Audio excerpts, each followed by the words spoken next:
26 degree Celsius रहा है। तापमान में बढ़ोतरी के चलते दौसा शहर की सड़कें सूनी नजर आई और इक्का दुक्का वाहन नजर आए और लॉकडाउन जैसा नजारा देखने को मिला। गर्मी से बचाव के लिए लोग तरह तरह के जतन करते हुए भी नजर आए।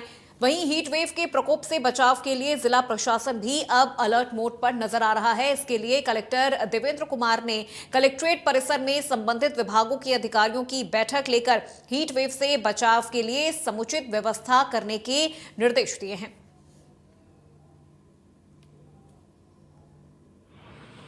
बिल्कुल, इस बार हीट वेव को लेकर आईएमडी के प्रेडिक्शंस भी हैं और आने वाले गर्मी के समय में टेम्परेचर हाई रहने की प्रेडिक्शंस हैं।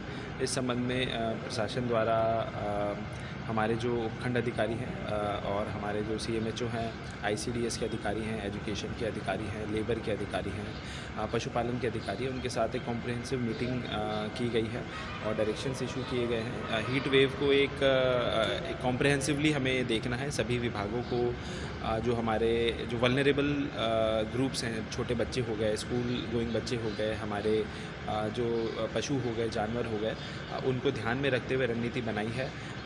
स्कूल के अंदर कभी भी लू को देखते हुए यदि छुट्टी की आवश्यकता पड़े तो कलेक्टर्स को अधिकृत किया गया, जिस शक्ति का हम प्रयोग करेंगे जब भी हमें इस प्रकार की रिक्वायरमेंट आएगी। इसके अलावा पानी की व्यवस्था रहे। जानवरों की अगर मैं बात करूं तो गांव के अंदर सभी एसडीएम्स को कहा गया है कि वो एक ऑडिट कर लें कि सभी गांव के अंदर खेलियां हैं, पानी की व्यवस्था है जानवरों के लिए, किसी प्रकार की कोई असुविधा ना हो। हमारे जो मेडिकल हैं, सीएचसीज़ हैं, वहाँ पर हीट वेव के संबंधित वार्ड बनाने के निर्देश दिए गए। आगामी 2-3 दिनों के अंदर एक हीट वेव का वार्ड सभी जगह तैयार कर दिया जाएगा ताकि किसी भी प्रकार की कोई असुविधा ना हो। लेबर के संबंध में बात करूँ तो हमारे जो लेबर के अधिकारी हैं, रिको के अधिकारी हैं, पीआईसी के अधिकारी हैं, वो आने वाले सप्ताह के अंदर जो हमारे एसोसिएशंस हैं, रिको के एसोसिएशंस हैं, उनके साथ मीटिंग करेंगे और हमारे जो लेबर हैं उनको हीट वेव से बचाव के लिए जो भी डायरेक्शंस गवर्नमेंट के इशू किए गए हैं उसके बारे में जानकारी देंगे। दोबारा अगर मैं संक्षेप में बात करूं तो प्रशासन कॉम्प्रिहेंसिवली हीट वेव के संबंध में तैयारी कर रहा है। हमारे सारे विभाग हमारे उपखंड अधिकारी के निर्देशन में काम करेंगे कि हीट वेव के संबंध में किसी भी प्रकार का कोई इशू नहीं आए और यदि कोई हीट वेव से प्रदेश में भीषण गर्मी का जो दौर है वो शुरू हो चुका है।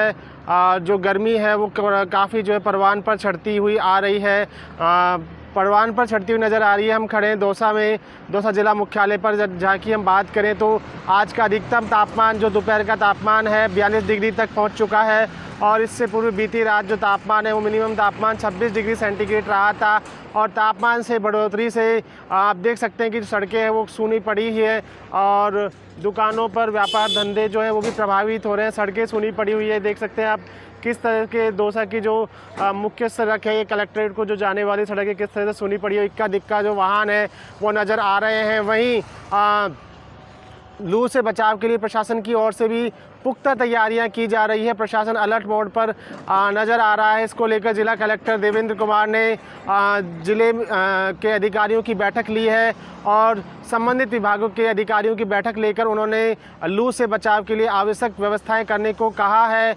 उन्होंने कहा है कि लू से बचाव के लिए आमजन को और पशुधन को बचाने के लिए सभी जो विभाग है वो आवश्यक व्यवस्था करें और उन्होंने इसके लिए उपखंड अधिकारियों की जिम्मेदारी तय की है।